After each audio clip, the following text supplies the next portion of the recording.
제가 아주 어렸을 때 유아 때 살던 동네에 도무지 햇빛을 보지 않고 사는 사람 하나가 있었습니다.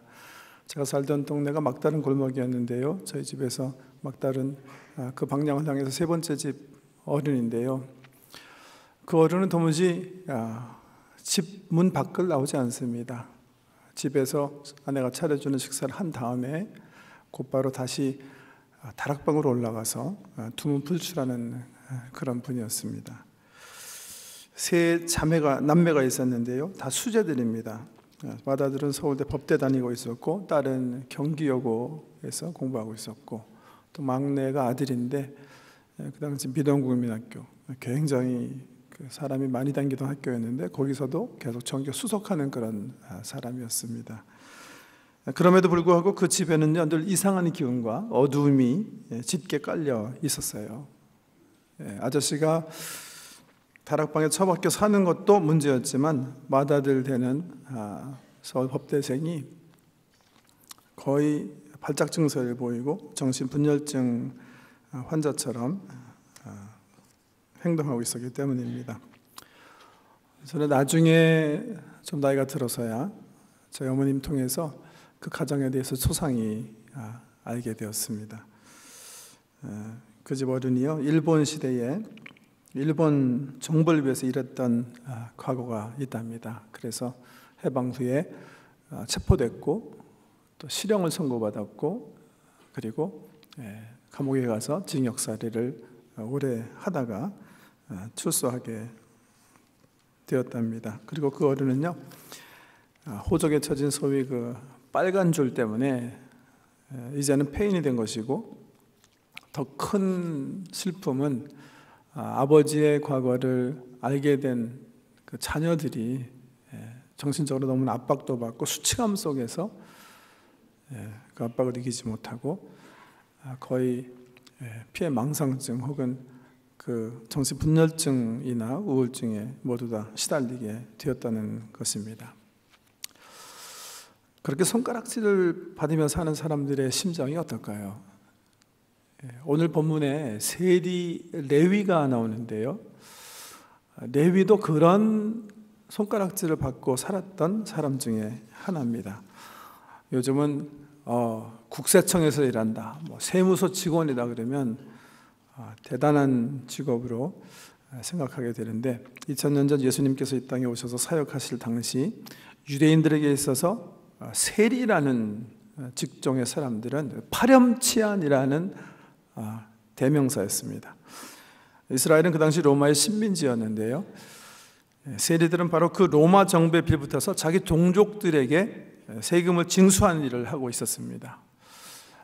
로마 정부와 함께 하는 것도 질타의 대상이었는데, 그 당시 역사학자들의 말을 빌리면 이 세리들이요, 이제 로마 정부가 주로 이제 프랜차이즈 시스템으로 세금을 징수하고 있었기 때문에 로마 정부와 더불어서 그들이 징수한 세금보다 훨씬 더 많은 세금을 포탈해서 자기의 배를 채우고 있었답니다. 그렇기 때문에 유대인들은 이 세리들을 자기 동족의 피를 빨아먹는 흡혈귀, 배신자로 간주했기 때문에 도무지 상대를 하지 않았답니다. 세리 마태 레위도 그런 사람 중에 하나였어요. 그런 취급을 받으면서 살고 있었습니다. 경제적으로는 다른 사람들보다 좀 부유했을지 모르지만 그의 영혼 깊숙이 그를 절제하는 양심의 소리로 인해서 깊은 좌절감, 죄책감, 그리고 수치심에 떨고 있었을 것입니다. 그런데 그런 마태에게, 그런 세리 레위에게 우리 주님께서 하루는 찾아가세요. 그리고 그를 부르십니다. 세리야, 마태야, 레위야. 네, 이름은 레위고 다른 성경에 마태라고 소개한 세리인데요, 내가 나를 따라오너라, 그렇게 초청하십니다. 그 말 듣고 세리 레위가 너무나 기뻐서 하던 건 모든 것 다 버려두고 우리 예수님을 쫓게 됩니다. 여러분, 저는요, 이 레위가 예수님을 쫓을 수 있었다는 것, 그리고 12제자 중에 하나가 됐다는 것은 우리 모두에게 정말 큰 소망과 용기를 주는 그런 사건이다, 그렇게 생각합니다. 왜요? 네, 세리 레위가 예수님의 12제자가 될 수 있다면 우리 모든 사람도 될 수 있지 않겠습니까? 그래도 우리는 조금은 그 세리 마태보다는 좀 낫지 않을까요? 민족을 배반하고 자기의 배를 위해서 사람들을 등쳐먹는 세리 레위가 예수님의 제자가 될 수 있다면 우리 모든 사람도 예수님 제자가 될 수 있음을 믿으시기 바랍니다. 고린도전서 1장 26절 보시면 바울이 이렇게 얘기해요. 형제들아, 너희를 부르심을 보라. 육체를 따라 지혜로운 자가 많지 아니하며 능한 자가 많지 아니하며 문벌 좋은 자가 많지 아니하도다. 하나님께서 세상의 천한 것들과 멸시받는 것들과 없는 것들을 택하사 있는 것들을 폐하려 하시니 이는 아무 육체도 하나님 앞에서 자랑하지 못하게 하려 하심이라. 성경에 보면요, 하나님께서 쓰시는 사람들은 사회적으로나 세상적으로나 잘났기 때문에, 많이 가졌기 때문에, 다른 사람보다 더 똑똑하기 때문에, 더 자랑할 게 있기 때문에 하나님께서 그들을 붙들어서 사용하신 거 아니래요. 오히려 그런 것이 방해되기 때문에 주께서는요, 사회적으로나 세상적으로나 남들에게 오히려 판단받는 그런 사람들을 불러서 사용하신다는 거예요. 세상적으로 우리 각자가 생각할 때 우리가 별 볼 일 없을지 모르지만 예수 안에서는 그런 것들이 전혀 문제가 되지 않음을 깨달으시기 바랍니다. 우리 모든 사람들은 레위가 예수님 제자 될 수 있었기 때문에 정말 하나님 나라에 가장 영향력 있는 주님의 사람이 되실 줄 믿으시기 바랍니다. 여러분, 마태가 얼마나, 이 레위가 얼마나 좋았겠습니까? 얼마나 기뻤겠습니까? 그래서 이 말씀에 보면 레위가 큰 잔치를 열어요. 그리고 동료, 자기 친구들, 주로 세무소에서 일하는 사람들 다 초청합니다. 돈이 있었기 때문에 아마 성대한 잔치를 베풀었던 것 같아요. 그래서 흥을 돋우고 있는데 그 광경을 보면서 아주 기분 나빠하는 사람들이 생겼어요. 그 당시 예수 그리스도의 소문이 온 유다 전체, 이스라엘 전역에 퍼져가고 유대 종교 지도자들이 그가 어떤 사람인가, 그의 가르침을 듣기 위해서 찾아왔었는데 그 중에 이 서기관과 바리새인들이 우리 예수님께서 세리 죄인들과 함께 파티를 벌이시는 모습을 보고 시험든 거예요. 그래가지고선 뒷전에서 예수님 제자들에게 불평을 합니다. 예수님께 직접 하지 못하고. 어떻게 당신들은 어떻게 정말 그런 파렴치한 죄인들과 함께 먹고 마시느냐? 어떻게 그럴 수가 있느냐? 제자들이 성경에 보면 대답하지 않아요. 제 생각엔 제자들도 그렇게 비슷하게 생각했을지 모르겠어요. 왜 하필이면 우리 동족들이 싫어하는 저 세리를 주님께서 부르셨을까 하고 왕따하고 있었을지도 모르겠어요. 제자들 대답하지 않습니다. 근데 우리 주님께서 바리새인들과 제자들의 대화를 아셨던 것 같아요. 성경에 보면 우리 예수님께서 불쑥 그들을 향해서 말씀을 던지세요. 그 말씀이 그 유명한 말씀이에요. 오늘 본문 31절에 있습니다. 건강한 자에게는 의사가 쓸데없고 병든 자에게라야 쓸데있나니 내가 의인을 부르러 온 것이 아니요 죄인을 불러 회개시키러 왔노라. 건강한 자에게는 원이 쓸데없고 병든 자에게 쓸데있나니 내가 죄인을 부르러 왔지 의인을 부르러 온 것이 아니다. 여러분, 이 말씀 한번 묵상해 보세요. 이 말씀은요, 묵상해 볼수록 참 정말 기가 막힌 대답임을 알게 됩니다. 문학적 용어를 빌리면 이게 아이러니인데요. 어찌하여 당신들은 세리와 죄인들과 함께 먹고 마실 수 있소? 라는 질문에 대한 대답인데 너무나 아리송하고 뭔가 잔뜩 꿰어있는 그런 대답입니다. 오늘 의미를 좀 설명드리려고 하는데요. 건강한 자에게는 의원이 쓸데없고 병든 자에게라야 쓸데있다. 내가 의인을 부르러 온 것이 아니라 죄인을 부르러 왔다. 이 말씀 생각해 보면 우리 주님께서 확실하게 선을 그으시는 건 하나 있어요. 주님께서 이 땅에 목회하시러 왔는데, 섬기시러 왔는데, 그 섬김의 대상이 누구인지 예수님께서 분명히 얘기하세요. 누구 섬기러 오셨다고 말씀하십니까? 네, 자기 스스로가 나는 죄인입니다. 나는 병든 사람입니다. 우리 예수님께서 오신 이유는 병든 사람 고치고 죄인을 구원하시기 위해서 오셨다. 목회 대상을 우리 예수님께서 확실하게 밝히세요. 그런데 바리새인이 지금 지적하고 있는 그런 점에 대해서 동의하지 않고 침묵하시는 부분이 하나 있어요. 바리새인들은 이렇게 얘기하고 있거든요. 저 죄인들, 왜 저 죄인들과 함께 먹고 있는 겁니까? 이렇게 지적하고 있는데 주님께서 대답 속에서 하나 피해 나가시는 게 하나 있어요. 그게 뭐냐 하면 누가 죄인인지는 밝히지 않으시는 거예요. 바리새인들이 지적하는 것처럼 네, 맞아 나는 저 사람들만 구원하러 온 거야 그렇게 얘기하지 않으세요. 그냥 그렇게 얘기하시는 거예요. 병든 자에게는 의원이 쓸데없고 건강한 사람에게는 의원이 쓸데없고 병든 자에게 쓸데가 있고 내가 의인을 부르러 온 것이 아니라 죄인을 부르러 왔다. 그러시면서 사실 이 말씀을 생각해 보면 그래서 이 말씀은요 바리새인과 그리고 우리들을 향한 예수 그리스도의 질문이 되는 그런 말씀이 되는 거예요. 자기는 병든 자를 살리고 죄인을 구원하러 왔는데 그게 내 목회 대상인데 너는 너를 누구라고 하느냐? 다시 주님께서 이 말씀을 통해서 우리에게 질문을 던지시는 거예요.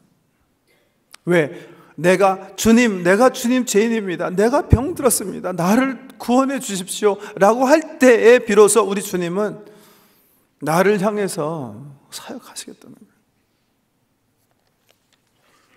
그래서 이 질문은 오늘 제목 말씀처럼요. 우리에게 던지는 질문이 돼요. 너는 너를 누구라고 하느냐?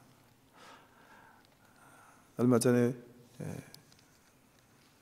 저희 어머님께서 저에게 한 목사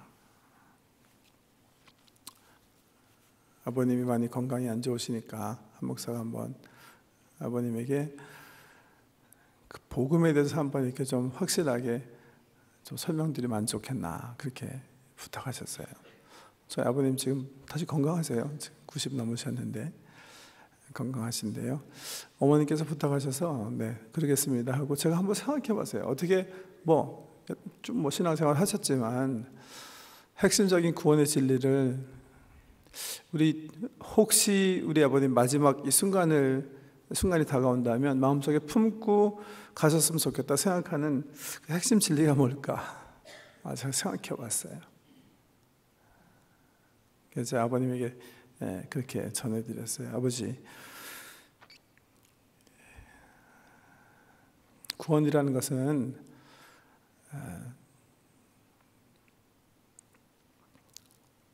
만약에 그 죽는 순간이라도 마지막에 주님 생각하면서 주님, 나는 내 힘으로 안 됩니다. 나는 죄인입니다. 당신의 도움이 필요합니다. 오늘 우리 찬양대가 찬양한 것처럼 은혜로만 설 수 있습니다. 마치 십자가에서 우리 예수님께서 돌아가실 때, 운명하실 때 오른편에 있었던 강도처럼 당신은 죄 없으시지만 나는 죄인입니다 하는 자기 인식만 있으면 구원을 얻는 겁니다. 그렇게 설명을 드린 적이 있습니다. 여러분, 세상에 우리가 살면서 얻어야 하는 지식이 참 많습니다. 요즘 더군다나 정보화 시대이기 때문에 엄청난 정보가 어베일러블한데요. 네, 돈 버는 기술도 지식도 또 정치, 문화 할 거 없이 많은 지식을 가지고 사셔야 되는데 여러분 그 중에서도 정말 붙잡아야 하는 한 가지 지식이 있다면 옛날에 정말 2500년 전에 소크라테스가 얘기한 거예요. Know yourself. 너 자신을 알라. 내가 영적으로 어떤 상태로 하나님 앞에 서 있는지 나에 대한 지식을 갖고 있어야 됩니다. 왜? 이 지식은요, 내 생명에 관계된 거예요. 이 지식이 없으면 정말 죽습니다. 죄값은 사망이거든요. 죄 짓고 우리가 살지 못합니다. 그런데 살 방법이 있어요. 죄인인 거 인식하고 주님의 도움을 요청하는 거예요. 종이보감에 보면 우리는 다 장수 원하지만 무병 장수 원하지만 무병 장수라고 얘기하지 않고 무병 조사 일병 장수라고 써 있습니다. 병이 없으면 조사 일찍 죽고 일병 병이 하나 있는 사람들이 오히려 장수한다. 그렇게 동의보감에 써 있어요. 되게 건강한 사람이 일찍 죽고 골골한 사람들이 오래 산다는 거예요. 실질적으로 보면 그래요. 막 겨울에도 막 나가고 막 냉수 막 차라면서 막 팍팍 막 조깅하는 그런 사람들이 굉장히 오래 살 것 같은데 때론 보면 그런 사람들이 먼저 꽈당하고 한순간에 무너져요. 그런 거 하면 40대 50대 병 하나 얻어가지고서 맨날 골골하고 운동도 안 하고 그렇게 사는 분들이 계신데 그런 분들이 보면 막 90, 80, 90 막 사는 거예요. 네? 제가 지난주에 998812 뭐죠? 998833 얘기했는데 요즘은 또 변했대. 9983123이라고 하더라고요. 99세까지 팔팔하게 살다가 하루 이틀 알고 3일 만에 부활한다? 어떤 분이 얘기해 주시더라고요. 설교 마치고. 굉장히 성경적인. 병 하나 때문에 걱정하면서 몸 잘 관리하고 먹을 거 잘 하고 또 적당히 운동하시고 하시면서 오래 사신다는 거예요. 무병조사, 일병장수. 왜? 자기 스스로 환자인 게 아니기 때문에. 영적으로도 마찬가지예요. 살기 위해서 우리가 얻어야 하는 지식, 우리가 고치기 위해서, 치유받기 위해서 얻어야 하는 지식 하나 있어요. 그게 뭐예요? 우리가 아픈 사람이라는 거, 우리가 죄인이라는 거, 그거 하나 깨달아야 돼요. 그거 깨달음이 없이는 구원의 은총을 드릴 수가 없다는 겁니다. 오 헨리가 쓴 단편 소설 가운데 이런 이야기가 있습니다. 두 사람이 친구인데요, 힘을 합해서 은행을 털기로 계획을 합니다. 그런데 방법이 뭐냐 하면요, 한 명은 은행에 총을 가지고 들어가서 돈을 털고 그리고 이제 뛰고, 그리고 다른 한 명은 경찰복을 입고 있다가 그 근처에 있다가 이제 다른 친구가 돈을 가지고 튀면 호루라기 부리면서 뒤따라 잡는 척 하다가 동네 밖으로 나가면 사람이 없으면 이제 같이 이제 도망하는 거예요. 정한 날 정한 시간이 돼서 일을 시작하게 됩니다. 한 사람은 정말 은행에 가서 총 가지고 위협하고 돈을 보따리에다 잔뜩 가지고 나옵니다.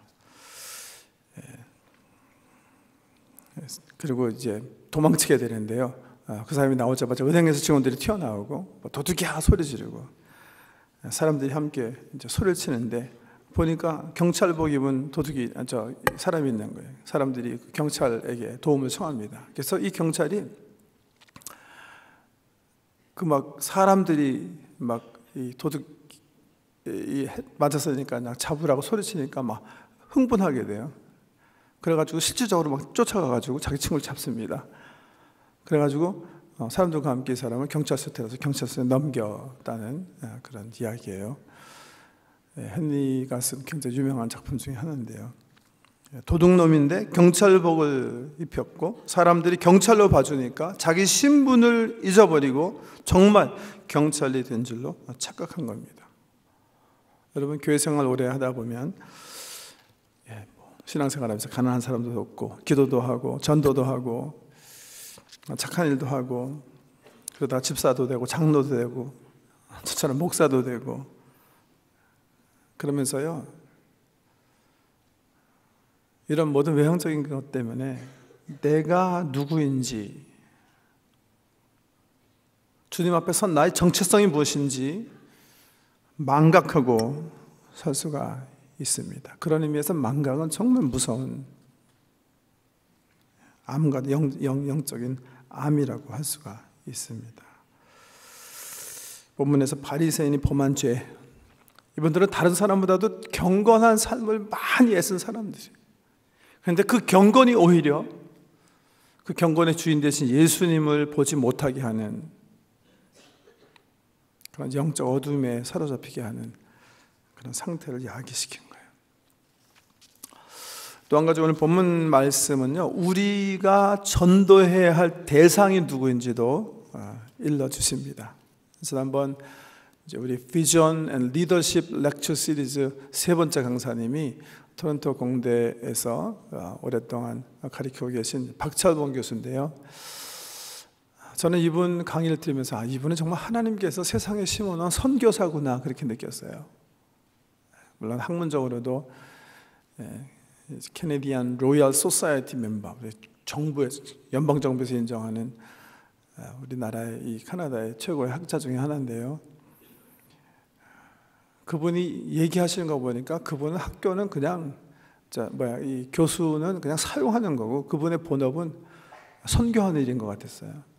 주로 자기 제자들, 이제 특별히 이제 그 뭐라 그러죠? 튜러 교생인가요? 네, 조교하는 사람들, 이제 학박사 하시는 분들 주로 이렇게 전도를 하시는 많은 열매를 맺고 계셨어요. 그래서 우리 젊은이들에게 큰 도전이 됐는데 강의가 마치고 이제 Q&A 시간이 돼가지고 질문 응답하는데 한 학생이 손을 들고 이런 질문을 했어요. 자기는 전도해 보니까 주로 이렇게 과학도들 가운데 특별히 석박사 하는 사람들 전도하기가 참 힘든데 어떻게 교수님은 그렇게 많은 열매를 맺습니까? 그렇게 질문을 했는데 그 박철봉 교수가 이런 대답을 하시더라고요. 자기는 사람을 잘 보고 이제 전도 대상자를 삼는데 주로 어떤 사람, 어떤 때에 접근하냐 하면 자기 조교들 가운데 이제 자기 밑에서 이제 박사학위 논문 쓰는 사람들 가운데 문제가 발생했을 때, 경제적인 문제가 일어났거나 같이 깊이 교제하다 보면 부부관계에 문제가 생겼거나 또 삶에 예측할 수 없는 어떤 사고 같은 것이 발생했을 때 그분들이 어떤 위기 속에 있을 때 그분들에게 다가가서 그리스도의 사랑을 얘기하고 우리 예수님께서 그분들의 문제의 해결사 되주실 수 있다는 사실을 증거하기 시작한다. 그렇게 대답하셨어요. 오늘 복음 우리가 들은 말씀의 관점에서 너무나 지혜 있는 그런 전도다 그렇게 생각을 합니다. 우리 인생에 있어서 문제를 경험하지 않는 분은 없으세요. 근데 반대로요, 자기 스스로가 나는 아무 문제 없어, 나는 괜찮아, 나는 충분해, 난 하나님 없이도 살 수 있어, 난 내가 지금 하는 것으로 충분해 라는 사람들은 사실 전도하기 힘듭니다. 그런 분들은 우리가 전도하려고 해도 마음의 문을 열지 않아요.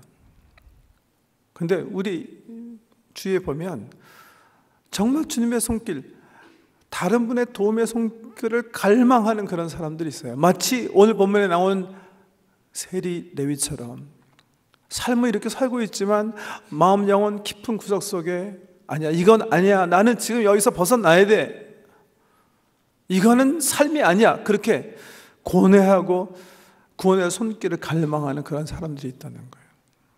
하나님께서 우리의 눈을 열어주시기를요, 그래서 우리 주변에 그런 사람들을 볼 수 있기를.